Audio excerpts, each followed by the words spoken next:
Welcome back guys. कैसे हो सब लोग? बढ़िया एकदम। चलो अपन अभी 11th का जो है फाइनल अकाउंट्स का क्वेश्चन करने वाले हैं। ठीक है, 11th का फाइनल अकाउंट्स, जैसे मैंने बताया पिछले वीडियो में कि भाई अपन पीछे से जा रहे हैं फाइनल अकाउंट से, फिर रेक्टिफिकेशन, फिर डेफिनेशन, ऐसे करके पीछे जाएंगे। हर चैप्टर से 2 से 3 क्वेश्चन करेंगे और फाइनल अकाउंट्स में भी अपन क्या करने वाले हैं, अपन विद एडजस्टमेंट्स करने वाले हैं, क्योंकि विदाउट एडजस्टमेंट्स भी ये चैप्टर करेंगे तो ऑलरेडी क्लियर हो जाएगा। ठीक है ना, तो ये करने वाले हैं। तो क्या करने वाले हैं अपन, कैसे करने वाले हैं, जैसे मैंने बताया ये वाला बुक, ठीक है, ये वाला बुक न्यू एडिशन है ना, न्यू एडिशन है टीएस ग्रेवाल। ठीक है, इसमें से मैं क्वेश्चन नंबर बताऊंगा, आपके पास ये बुक होगा है ना, तो वो बुक में वो क्वेश्चन देखेंगे और मैं यहाँ से देख के बनाऊंगा, आप अपने बुक से देखकर बनाओगे। ठीक है, ये रहेगा अपना कार्यक्रम। ठीक है, और एक एक चीजें डिस्कस करेंगे, ऐसा नहीं कि आप एक आध क्वेश्चन देखोगे तो आपको समझ में आ जाएगा किस तरीके से पढ़ाई होगा यहाँ पे। ठीक है, विच एडजस्टमेंट कर रहे हैं, ये है सर क्वेश्चन नंबर 1। यहाँ पे लिख देता हूँ क्वेश्चन नंबर 1, पेज नंबर है इसका 19.67। ठीक है, क्वेश्चन चालू हो रहा है from the extract from the books of Manish. ठीक है, मनीष करके एक प्रोप्राइटर है, उसका बुक से हमको ये क्वेश्चन बनाना है। ठीक है, तो देखिए इसमें कैपिटल है, ड्राइंग है, प्लांट मशीनरी है, डिलीवरी व्हीकल है, debtors, creditors, purchase, sales, wages, cash, salary, repair, stock, rent, manufacturing expense, bills payable, bad debt, carriage, inward और नीचे 3 एडजस्टमेंट्स। ठीक है, तो जैसे क्या करते हैं अपन, मेरे को ऐसा लगता है कि स्टूडेंट्स क्या करते हैं कि सर पहले ना ट्रेडिंग अकाउंट कंप्लीट करेंगे, उसके बाद ना P&L अकाउंट बनाएंगे, उसके बाद ना बैलेंस शीट बनाएंगे। जब इसका बैलेंस आएगा उसको ना पहले अपन क्वेश्चन से चेक करेंगे, सही आया तो ठीक है, नहीं आया तो इसी को बनाते रहेंगे, फिर ये बनाएंगे, इसका बैलेंस चेक करेंगे, फिर करेंगे, फिर ये करेंगे। ये सब नहीं करना है। ठीक है, ये सब काम अपने को नहीं करना है, अपने को मार्क्स फेच करना है। बहुत कम समय में अपने को पूरा क्वेश्चन सॉल्व करना है। ठीक है, बहुत कम समय में अपने को पूरा क्वेश्चन सॉल्व करना है, भले क्वेश्चन सही हो या नहीं हो, अपन जितना जितना लिखे उतना मार्क्स अपने को मिलना चाहिए भाई। तो ये मेरा ऑब्जेक्टिव है। तो कैसे बनाना है, साइमल्टेनियस बनाना है। ये अपन यहाँ पे ट्रेडिंग अकाउंट बनाएंगे, ट्रेडिंग अकाउंट ओपन करेंगे। ठीक है, ये हमारा क्रेडिट है, ये हमारा डेबिट है। ठीक है, पर्टिकुलर्स, ठीक है, पर्टिकुलर्स, और ये आपका अमाउंट, और यहाँ पे भी पर्टिकुलर्स और आपका अमाउंट। इसमें डेट नहीं होता है, आप लोग को पता होगा, ये डेट नहीं होता, ये बनता है for the year ended, for the year ended, जो भी साल है। इस क्वेश्चन में है फॉर द ईयर एंडेड मार्च 2022। ठीक है, फॉर द ईयर एंडेड मार्च 2022। और मैं क्या करता हूँ, मैं ना ट्रेडिंग के नीचे ही P&L बना लेता हूँ। आप चाहो तो बाजू में बना सकते हो, बट मेरा ऐसा मन है, बहुत इच्छा है ना, P&L अकाउंट में बिल्कुल इसके नीचे बनाऊं, जिससे क्या होता है कि मैं फिर से पर्टिकुलर अमाउंट नहीं लिखूंगा, है ना, फिर से मैं पर्टिकुलर अमाउंट नहीं लिखूंगा और कुछ नहीं। मैं थोड़ा सा क्या है, टाइम सेव करने को देखता हूँ, सिर्फ डेबिट और क्रेडिट लिखूंगा, पर्टिकुलर अमाउंट फिर से लिखने की जरूरत नहीं रहेगी, ऐसे बनाओगे तो। और फिर यहाँ पे आप ओपन कर लो बैलेंस शीट, बैलेंस शीट। देखो बैलेंस शीट जो बनता है वो बनता है एज ऑन 31 मार्च 2022। ठीक है, इसमें भी डेट नहीं होता बैलेंस शीट में, इसमें भी कोई डेट नहीं होता। इसमें भी आपका क्या रहता है, 2 कॉलम रहता है, एक आपका अमाउंट का, और यहाँ पे भी ऐसे, यहाँ पे आप अमाउंट लिखते हो और यहाँ पे आप लिखते हो कैपिटल और लायबिलिटी। ठीक है, ये लिखते हो और इधर लिखते हो एसेट्स, एसेट्स, और यहाँ पे आपका अमाउंट। ठीक है, डेबिट क्रेडिट नहीं होता, बैलेंस शीट का भी डेबिट क्रेडिट नहीं होता। ठीक है, तो अब क्या हुआ है, देखो बोल रहा है, क्वेश्चन बोल रहा है following are the balances extracted from the books of Manish. ठीक है, तो मनीष है, ये अपन किसके बुक्स में कर रहे हैं, in the books of Manish. ठीक है, मनीष है, कोई भी है, मनीष, मनीषा, जो भी है। ठीक है, तो ये बैलेंसेस है। तो देखिए यार, मैं आपको इस अकाउंट को बनाने से पहले मैं एक छोटा सा चीज आपको समझा दूं कि क्या होता है कि पहले सबसे पहला स्टेप होता है अकाउंटिंग का, होता है जर्नल। ठीक है, जर्नल से भी पहले हो सकता है सब्सिडरी बुक्स, आप बोल सकते हो सब्सिडरी बुक्स, फिर जर्नल, फिर आपका कैश बुक, फिर आपका लेजर, फिर लेजर के बाद आपका ट्रायल बैलेंस, और उसके बाद ट्रायल बैलेंस से आप बनाते हो फाइनल अकाउंट्स। तो अपन क्या कर रहे हैं, अपन ये सब चीजें पढ़ चुके हैं सर, पहले ही पढ़ चुके हैं। अभी हमारे को क्या दिया, सीधा सीधा ट्रायल बैलेंस दिया हुआ है, ट्रायल बैलेंस दिया हुआ है, उससे हमको फाइनल अकाउंट बनाना है। तो आपको पता होना चाहिए लेजर से बनता है ट्रायल बैलेंस। तो ये जितने भी इंफॉर्मेशन है ये लेजर का क्लोजिंग बैलेंसेस है, ठीक है, ये लेजर का क्लोजिंग बैलेंसेस है भैया। चलो तो ये बात समझ में आ रहा है। अब क्लोजिंग बैलेंसेस को हमको ये देखना रहता है, अगर आपको थोड़ा बहुत याद होगा, ट्रायल बैलेंस थोड़ा बहुत याद होगा, तो ट्रायल बैलेंस वैसे तो अपन करेंगे, वैसे तो इस क्लास में करेंगे, बट मैं आपको फिर भी समझा दूं ट्रायल बैलेंस का फॉर्मेट कैसा होता था। ये आपका पर्टिकुलर्स होता था, ये डेबिट और ये क्रेडिट। आप क्या करते थे, एसेट्स को, एसेट जितने भी एसेट्स होते थे उसको डेबिट करते थे, लाइबिलिटीज को आप क्रेडिट करते थे, कैपिटल को आप क्रेडिट करते थे, इनकम को आप क्रेडिट करते थे, एक्सपेंस को आप डेबिट करते थे और लॉसेस को भी आप डेबिट करते थे। और ये आपका ट्रायल बैलेंस बनता है, ठीक है। तो यहाँ पे भी जब बैलेंसेस दिया तो मैं चाहूंगा कि आपको ये बैलेंसेस जो है, जैसे कैपिटल है, कैपिटल होता है, ड्राइंग है, ड्राइंग क्या होता है, कैपिटल का उल्टा होता है, प्लांट मशीनरी क्या होता है, एसेट होता है ना, डिलीवरी व्हीकल क्या होता है, एसेट होता है, डेटर्स क्या होता है, एसेट होता है। तो ये सब आपको पता होना चाहिए, है ना, थोड़ा बहुत, कि अभी देखो 11th के अपन एंड में आ गए, अपने को ये तो पता होना चाहिए कि एसेट क्या होता है, लायबिलिटी क्या होता है, एक्सपेंस क्या होता है, इनकम क्या होता है, ठीक है, पता होना चाहिए। मैं तो वैसे ही बताऊंगा, लेकिन फिर भी मैं एक्सपेक्ट करूंगा कि आपको इतना थोड़ा बहुत पता हो तो अच्छी बात, ठीक है, नहीं तो मैं तो यहाँ पे बिल्कुल पूरा बता के ही चलूंगा, ठीक है। चलिए, तो मेरा जो तरीका रहता है वो क्या रहता है, पहला आप पूरा फॉर्मेट बना लो, फॉर्मेट बनाओ और जो जो चीज दिख रहा है, जहां जहां आना चाहिए वहां लिखते जाओ, ठीक है। तो चलो, सबसे पहला है आपका कैपिटल। तो कैपिटल कहाँ आएगा, देखो ट्रेडिंग अकाउंट में आपका आता है, क्या आता है, मैं यहाँ पे लिख भी देता हूं, डायरेक्ट इनकम और एंड डायरेक्ट एक्सपेंस, ठीक है, ये आता है। P&L अकाउंट में क्या आता है सर, इनडायरेक्ट इनकम और इनडायरेक्ट एक्सपेंस, ठीक है, और लॉसेस वगैरह भी आता है, लॉसेस और गेन्स भी आता है। बैलेंस शीट में आपको हेडिंग भी दे दिया हुआ है, एसेट्स, कैपिटल, लायबिलिटी आता है। तो सर कैपिटल बोले तो कैपिटल लिख देते सर, ये लो कैपिटल देखो, ये कैपिटल में कुछ चीजें प्लस माइनस होते हैं, इसलिए मैं इसका अमाउंट जो इनर कॉलम में लिखूंगा 1,90,000 रुपया। फिर ड्राइंग्स है, देखो ड्राइंग्स क्या होता है, कैपिटल मतलब जब मालिक जो है वो पैसा बिजनेस में लगाता है, ड्राइंग मतलब मालिक जो है पैसा बिजनेस से निकालता है। तो कैपिटल यहाँ पे पॉजिटिव है, तो ड्राइंग्स क्या हो जाएगा, लेस हो जाएगा इससे, ड्राइंग्स आपका इससे लेस हो जाएगा, कितना सर, आप है 7,000, ठीक है।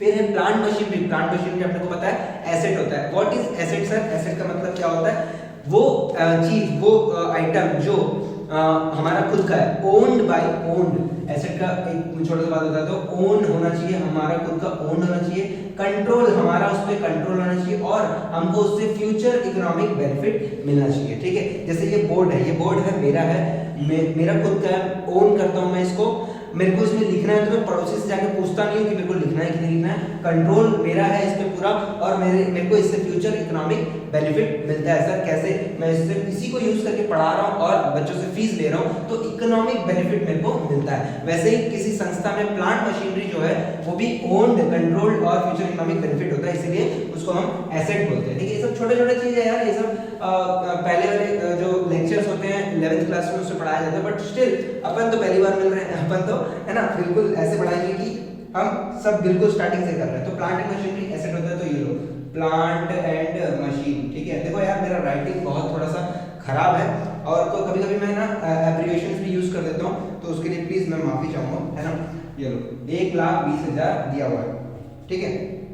अच्छा एक चीज है, देखो जो जब अपन लिखते जाएंगे ना ये सारे जो बैलेंसेस है, इसको लिखते जाएंगे ना, तो नीचे भी एक बार नजर डाल देंगे कि कुछ एडजस्टमेंट तो है क्या। तो देखो प्लांट एंड मशीनरी में ना एक एडजस्टमेंट है, प्लांट एंड मशीनरी में एक एडजस्टमेंट है, तो इसको मैं आउटर कॉलम में नहीं लिखूंगा, मैं यहाँ पे लिख दूंगा प्लांट मशीन। एडजस्टमेंट है तो मैं सिर्फ अभी यहाँ पे लिख दूंगा, उसका एडजस्टमेंट अभी नहीं करूंगा, मैं सिर्फ अभी लिख दे रहा हूँ, अमाउंट लिख दे रहा हूँ, क्योंकि एडजस्टमेंट है मैं इनर कॉलम में लिख रहा हूँ। फिर है delivery van. Delivery van owned है, कंट्रोल्ड है और फ्यूचर इकोनॉमिक बेनिफिट मिलता है, क्योंकि हम उसी से डिलीवर करते हैं और पैसा हमको मिलता है। तो डिलीवरी वैन, इसमें भी क्या है, डेप्रिसिएशन लगेगा बोलता है, तो मैं भी इसको भी मैं इनर कॉलम में लिखूंगा डिलीवरी वैन बोल देता हूँ, व्हीकल वैन एक ही चीज है। कितना है अमाउंट भाई? 26,000। ये तो बहुत सस्ता डिलीवरी वैन है, ठीक है।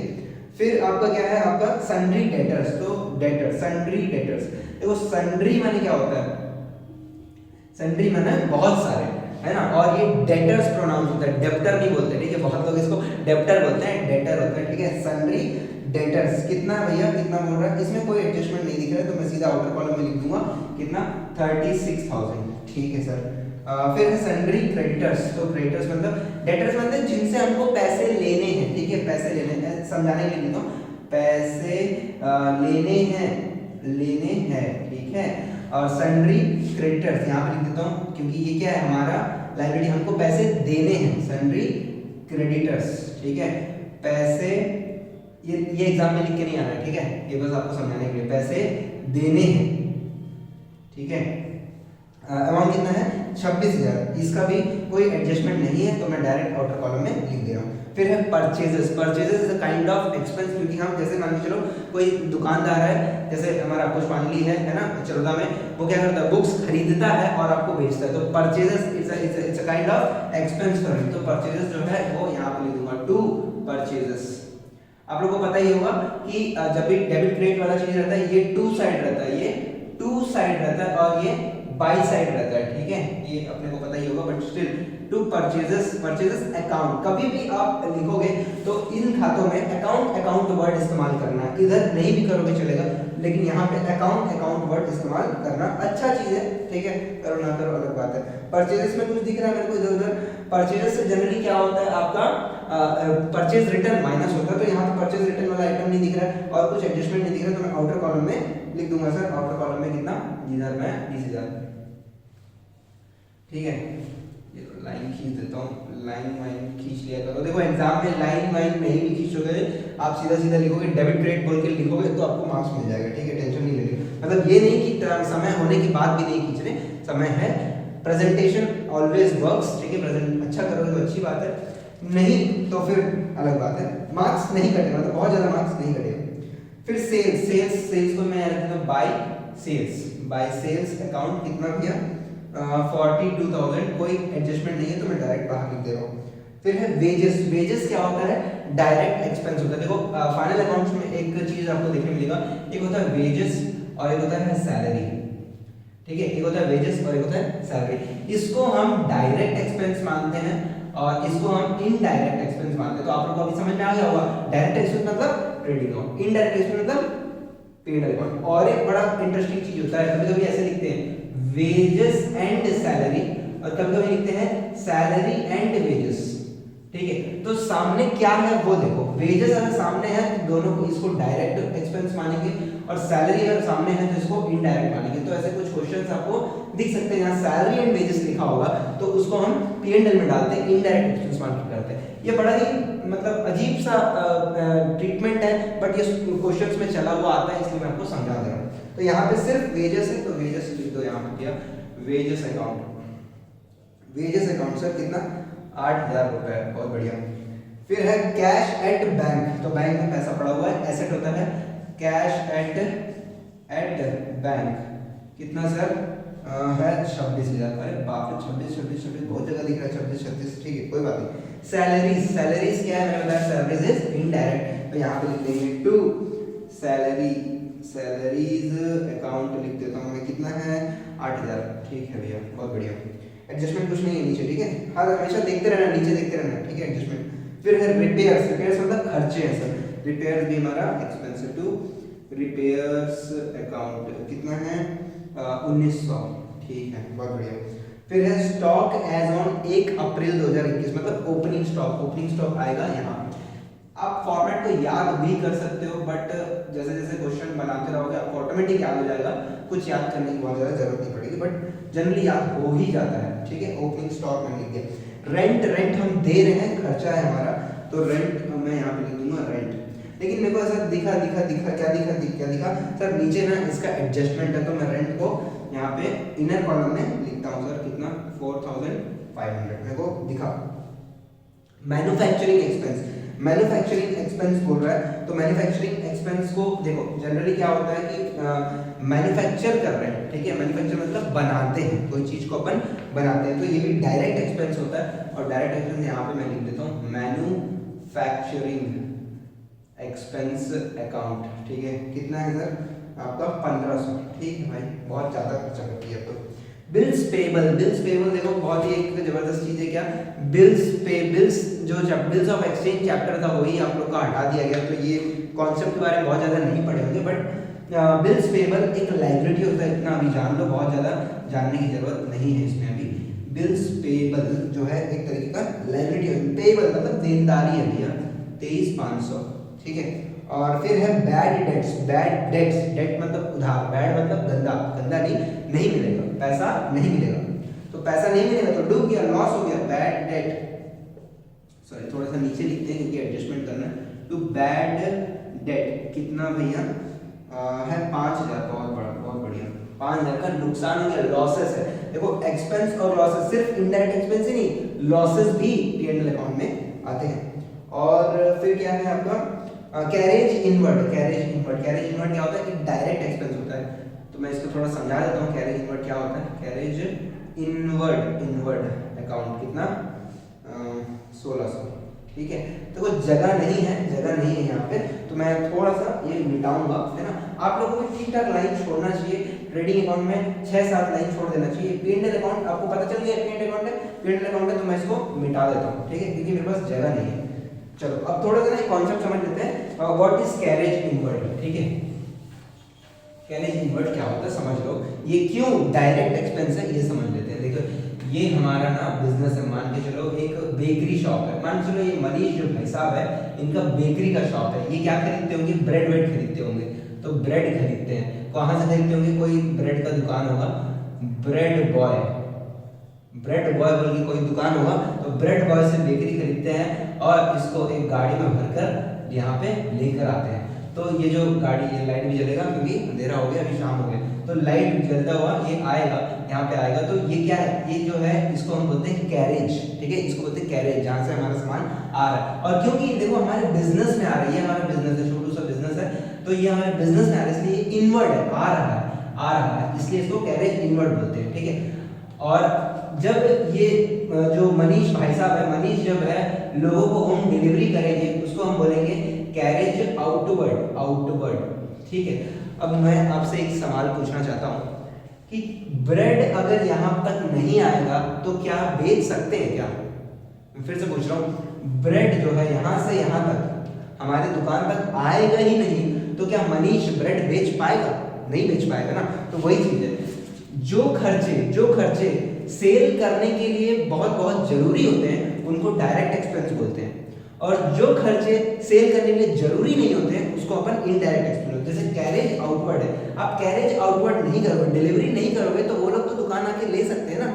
सेल करने के लिए आपको कैरेज आउटवर्ड करने की जरूरत नहीं है, क्योंकि वो लोग तो आके ले सकते हैं। तो कैरेज आउटवर्ड इसलिए क्या है, एक इनडायरेक्ट एक्सपेंस है, और ये क्या है, डायरेक्ट है, क्योंकि इसके बिना सेल नहीं होगा। इसके बिना हो सकता है सेल हो जाए, लेकिन इसके बिना तो सेल होगा ही नहीं ना। इसीलिए कैरेज इनवर्ड हमेशा क्या होता है, एक डायरेक्ट एक्सपेंस होता है, और कैरेज आउटवर्ड जो होता है वो इनडायरेक्ट एक्सपेंस। हमारे क्वेश्चन में कैरेज आउटवर्ड नहीं दिया, बट स्टिल मैं आगे आएगा तो इसलिए मैं अभी से आपको समझा दे रहा हूँ।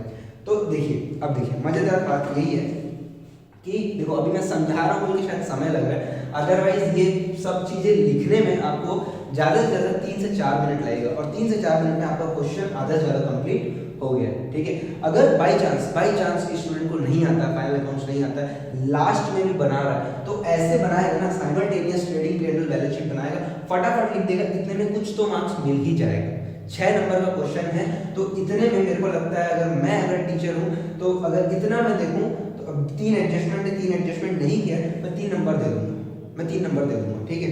तो ये मेरा ओपिनियन है। तो आपको क्या करना चाहिए कि जो चीजें बुक में क्वेश्चन में वो सब डाल दो, ठीक है। बैलेंस शीट मैच करना, ट्रेडिंग P&L का आंसर आना, ये सब चीजें जरूरी नहीं है। पहले जो चीज जहां जाता है उसको वहां लिख दो। अब आते हैं क्या अपना एडजस्टमेंट में। एडजस्टमेंट बता रहा है, पहला एडजस्टमेंट है closing stock. Sir closing stock कहाँ पे आता है? क्लोजिंग स्टॉक यहाँ पे आता है सर, क्लोजिंग स्टॉक अकाउंट कितना सर, कितना 16,000, ठीक है।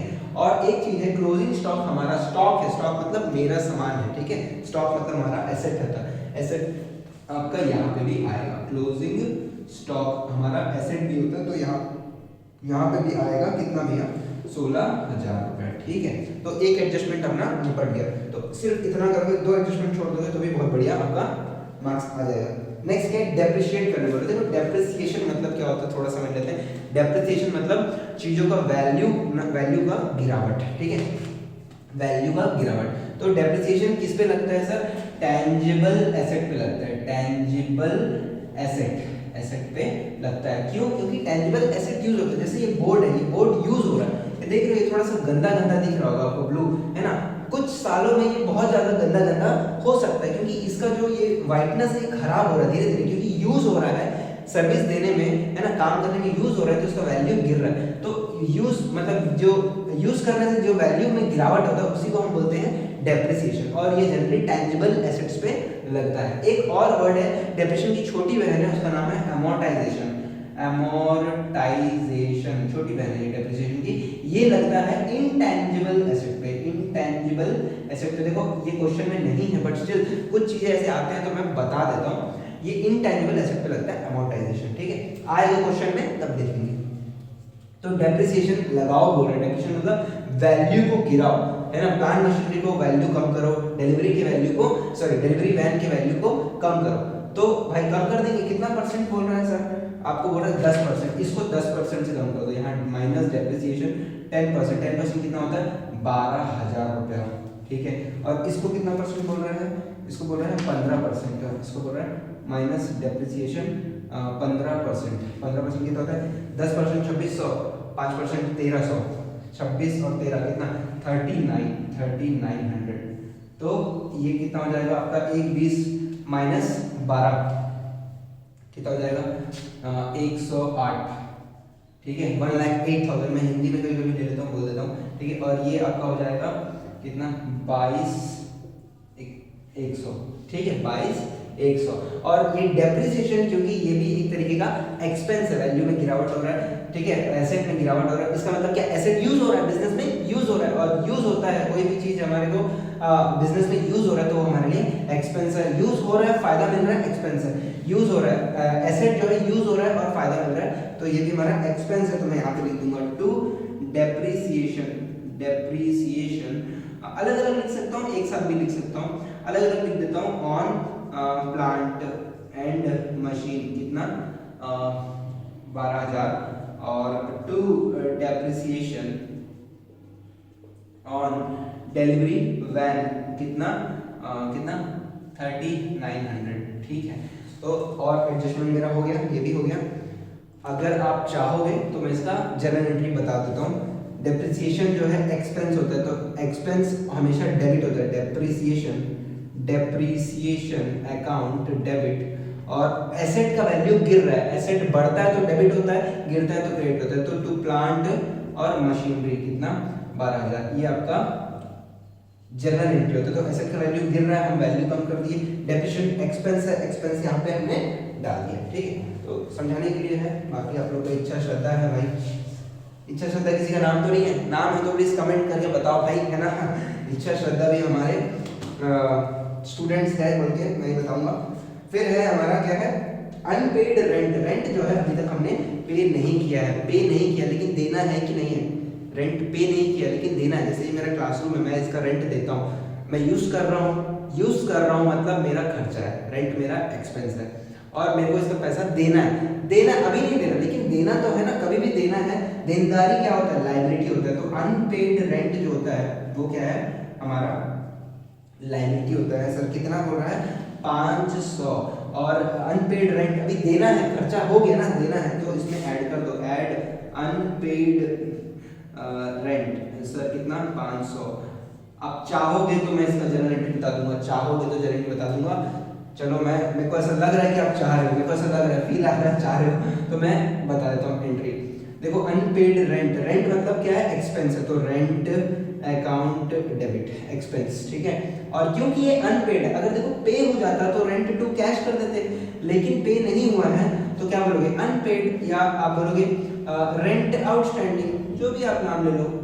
बहुत लोग ना नाम के कारण एंट्री नहीं समझ पाते हैं। मैं तो बोलता हूँ कुछ भी नाम लिख दो, रेंट आउटस्टैंडिंग लिख दो, अनपेड रेंट लिख दो, ठीक है। और क्या बोल सकते हो, रेंट नॉट पेड, अजीब लगेगा लेकिन ठीक है, अजीब लगेगा लेकिन ठीक है, अगर एग्जामिनर कंसिडर कर लेगा तो अच्छी बात है, ठीक है। तो रेंट आउटस्टैंडिंग अपन यहाँ पे लिख देते हैं, अनपेड रेंट। हो गया भाई, सारे एडजस्टमेंट वाली चीजें हमने डाल दिया और कुछ नहीं बचा। अब मेरा काम क्या है, अब मेरा काम है टोटलिंग। सबसे ज्यादा जिसमें दिक्कत होता है ना, टोटलिंग। सॉरी, ये तो माइनस क्यों दिक्कत होता है, क्योंकि आजकल हम लोग तो भैया कैलकुलेटर लेकर बैठते हैं। मेरे जितने स्टूडेंट्स 11th और 12th वाले सब मोबाइल में कैलकुलेटर में करते थे, ठीक है। मेरे को समझ में नहीं था इन लोगों को कैसे कैलकुलेटर लेकर जाने मिलेगा, ठीक है। तो ये है कितना आ रहा है, 58,000, ठीक है। 50 42 प्लस 16 58,000। तो वही चीज मैं यहाँ पे भी लिख देता हूँ 50। इसको बोलते हैं क्या, लेजर बैलेंसिंग बोलते हैं इसको। 58 का 58 लिख दिया।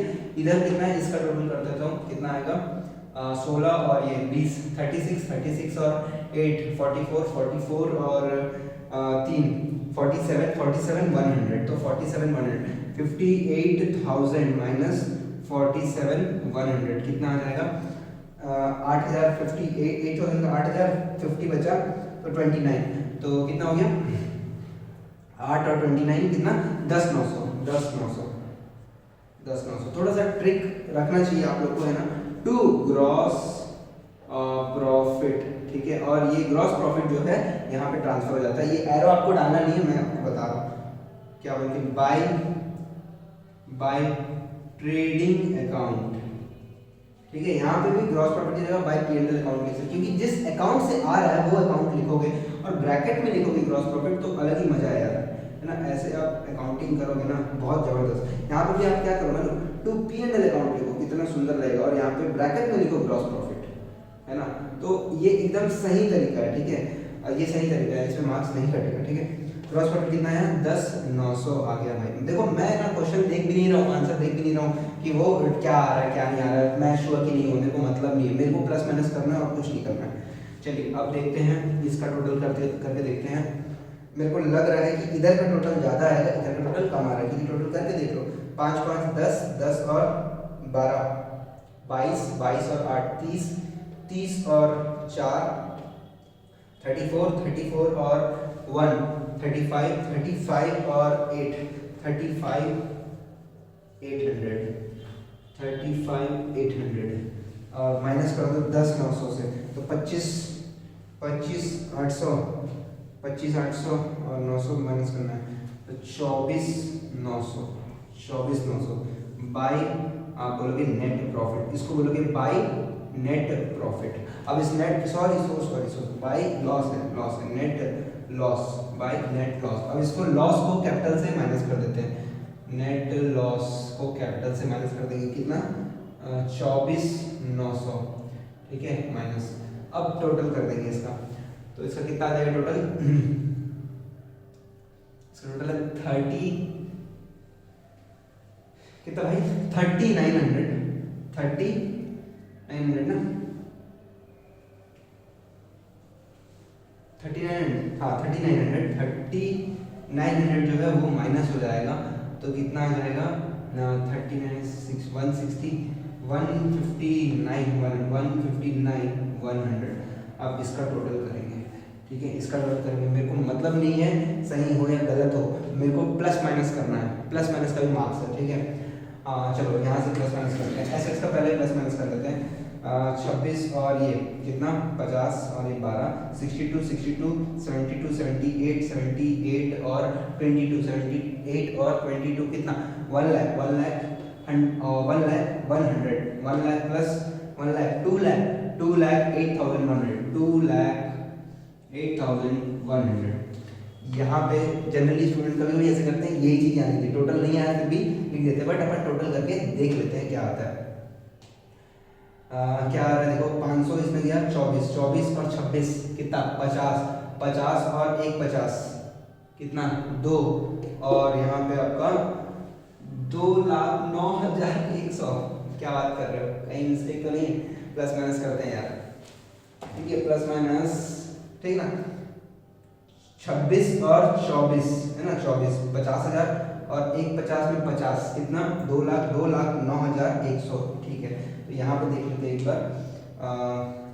36 + 26 कितना 62, 62 और 10 72, 72 और 6 78, 78 और ये गड़बड़, ये वाला गड़बड़ लग रहा है मेरे को लग रहा है ये आपका आएगा 26 में। ठीक है, ये भी ठीक है। कहाँ गड़बड़ है, यहाँ गड़बड़ है क्या, यहाँ गड़बड़ है क्या, क्योंकि प्लस माइनस 1000 का फर्क आ रहा है, 1000 का फर्क, यही है। आपको क्या है कि आपको जब समझ में आएगा कि 1000 का फर्क है, तब आप इधर उधर देखो कहाँ 1000 है, कहाँ है 1000।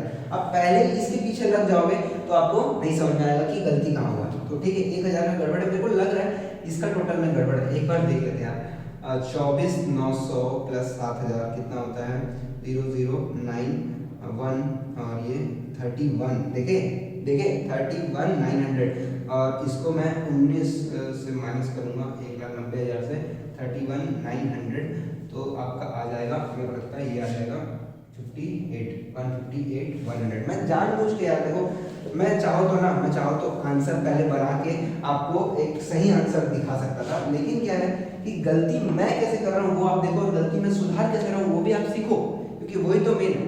ठीक है, बात समझ में आ रहा है। तो मेरा मेन टाइम कहाँ इन्वेस्ट हुआ, मेरा टाइम कहाँ इन्वेस्ट हुआ, प्लस माइनस में ही टाइम इन्वेस्ट हुआ और कहीं पे भी नहीं हुआ। ठीक है, तो इस तरीके से आप जब अप्रोच बनाओगे, इस तरीके से बनाओगे क्वेश्चन आपका मैच होगा। एक बार आंसर भी देख लेंगे। देखो 208,100 क्वेश्चन जो है ये आपका पहला क्वेश्चन है, 208,100 आ चुका है। तो समझ में आ रहा है आपको, सब कुछ पहले उतार देना है, उसके बाद एडजस्टमेंट देखना है, कहीं पे भी एडजस्टमेंट होगा तो इधर कॉलम में लिखना है, एडजस्टमेंट देखना है, एडजस्टमेंट करने के बाद प्लस माइनस करना है, और जब तक ये मैच नहीं होता तब तक आपको आंसर कुछ नहीं देखना है। वैसे भी एग्जाम में आपको मौका नहीं मिलेगा आंसर देखने का, तो ये देखना है, इसका जो डिफरेंस है उसको फिर चेक करो कहाँ प्लस माइनस में गलती हुआ है।